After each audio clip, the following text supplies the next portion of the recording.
ಕೊಳ್ಳೇಗಾಲ ಪಟ್ಟಣದ ಲಕ್ಷ್ಮೀನಾರಾಯಣ ಸ್ವಾಮಿ ದೇವಸ್ಥಾನದಲ್ಲಿ ನಡೆದಂತಹ ಮಹಾರಥೋತ್ಸವದ ಅಂಗವಾಗಿ ಈ ದಿನ ವಿಶೇಷವಾದಂಥ ಪೂಜೆ, ಅಲಂಕಾರ, ಪ್ರಸಾದ ವಿನಿಯೋಗ ಸೇರಿದಂತೆ ದೇವಸ್ಥಾನದ ಲಕ್ಷ್ಮೀನಾರಾಯಣ ಸ್ವಾಮಿ ಮಹಾರಥೋತ್ಸವದ ಅಂಗವಾಗಿ ವಿಶೇಷವಾಗಿ ಜನಜಂಗುಳಿ ಇಲ್ಲಿ ಸೇರಿತ್ತು.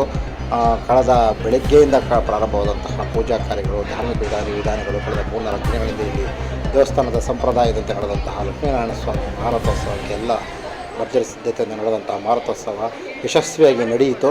ಈ ಸಂದರ್ಭದಲ್ಲಿ ಅನೇಕ ಜನಪ್ರತಿನಿಧಿಗಳು, ಮುಖಂಡರುಗಳು ಸೇರಿದಂತೆ ಈ ಸಂದರ್ಭದಲ್ಲಿ ಹಾಜರಿದ್ದರು. ಮತ್ತು ಪ್ರಮುಖವಾಗಿ ಸಂಜೆ ಲಕ್ಷ್ಮೀನಾರಾಯಣ ಸ್ವಾಮಿ ಉತ್ಸವ ಮೂರ್ತಿಯನ್ನು ತೆಗೆದು ಒಂದು ಸುತ್ತು ಇಲ್ಲಿ ಪ್ರದಕ್ಷಿಣೆಯನ್ನು ಮಾಡುವುದರ ಜೊತೆಗೆ ವಿಶೇಷವಾಗಿ ಉತ್ಸವವನ್ನು ಮೆರವಣಿಗೆಯನ್ನು ಮೂಲಕ ಭಕ್ತಾದಿಗಳ ಸಂದರ್ಭದಲ್ಲಿ ಪೂಜಾ ಕಾರ್ಯದಲ್ಲಿ ಪಾಲ್ಗೊಂಡಿದ್ದರು. ದೇವಸ್ಥಾನದಲ್ಲಿ ನಡೆದಂತಹ ಉತ್ಸವ ಮೂರ್ತಿಗೆ ವಿಶೇಷವಾದಂಥ ಪೂಜೆ ಜೊತೆಗೆ ದೇವಸ್ಥಾನದ ವ್ಯಾಪ್ತಿಯ ಪ್ರದೇಶಗಳಲ್ಲಿ ಇಲ್ಲಿನ ಅರ್ಚಕರಿಂದ ಮತ್ತು ಭಕ್ತಾದಿಗಳು ಮತ್ತು ಇಲ್ಲಿ ದೇವಸ್ಥಾನದ ಆಡಳಿತ ಮಂಡಳಿ ಎಲ್ಲರೂ ಸಹ ಸೇರಿ ಪೂಜಾ ಕಾರ್ಯದಲ್ಲಿ ಪಾಲ್ಗೊಂಡಿದ್ದರು. ಮತ್ತು ಬೆಳಗ್ಗೆಯಿಂದಲೇ ದೇವಸ್ಥಾನ ದರ್ಶನ ಮಾಡಲು ನಿಂತಿದ್ದಂಥ ಅಪಾರ ಭಕ್ತಾದಿಗಳಿಗೆ ಬೆಳಗ್ಗೆಯಿಂದಲೇ ರಾತ್ರಿವರೆಗೂ ಕೂಡ ಪ್ರಸಾದ ವಿನಿಯೋಗ ಮಾಡುವುದರಲ್ಲಿ ಇಲ್ಲಿನ ಭಕ್ತ ಮಂಡಳಿ ಶ್ರೀ ಲಕ್ಷ್ಮೀನಾರಾಯಣ ಸ್ವಾಮಿ ಭಕ್ತ ಮಂಡಳಿ ಪರಿಶ್ರಮವನ್ನು ಹಾಕಿ ದೇವಸ್ಥಾನದ ಎಲ್ಲ ಭಕ್ತಾದಿಗಳಿಗೆ ಬಂದಂಥ ಭಕ್ತಾದಿಗಳಿಗೆ ಪ್ರಸಾದ ವಿನಿಯೋಗ ಹಾಗೂ ಲಾಡು ಸಿಹಿ ಲಾಡು ಪ್ರಸಾದ, ಪೊಂಗಲ್ ಪ್ರಸಾದ, ಪುಳಿಯೋಗರೆ ಸೇರಿದಂತೆ ಪ್ರಸಾದವನ್ನು ವಿತರಣೆ ಮಾಡುವುದರಲ್ಲಿ ಯಶಸ್ವಿಯಾಯಿತು.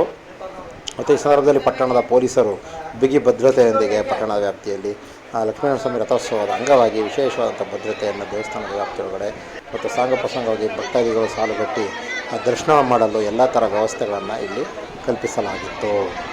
ಲಕ್ಷ್ಮೀನಾರಾಯಣ ಸ್ವಾಮಿ ರಥೋತ್ಸವದ ಜೊತೆಗೆ ಒಂದು ಶನಿವಾರ ತೀರ್ಥಸ್ನಾನ ಇಲ್ಲಿನ ದಾಸನಪುರದ ಬಳಿ ಇರುವಂಥ ಕಾವೇರಿ ತೀರದಲ್ಲಿ ನೆರವೇರಲಿದೆ. ಹಾಗಾಗಿ ಮತ್ತು ಇದರ ಸಿದ್ಧತೆ ಅಂಗವಾಗಿ ದೇವಸ್ಥಾನದಲ್ಲಿ ನಡೆದಂಥ ಎಲ್ಲ ಪೂಜಾ ಕಾರ್ಯಗಳಿಗೆ ಮತ್ತು